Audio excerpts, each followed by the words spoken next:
আজকে মরলে কালকে 2 দিন পরের দিন কেউ কাঁদবে না।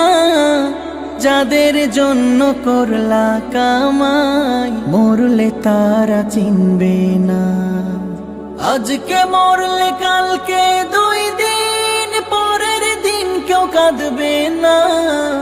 যাদের জন্য করলা কামাই মরলে তারা চিনবে না। থাকতে সময় করো আমল, ঈমান করো খাঁটি।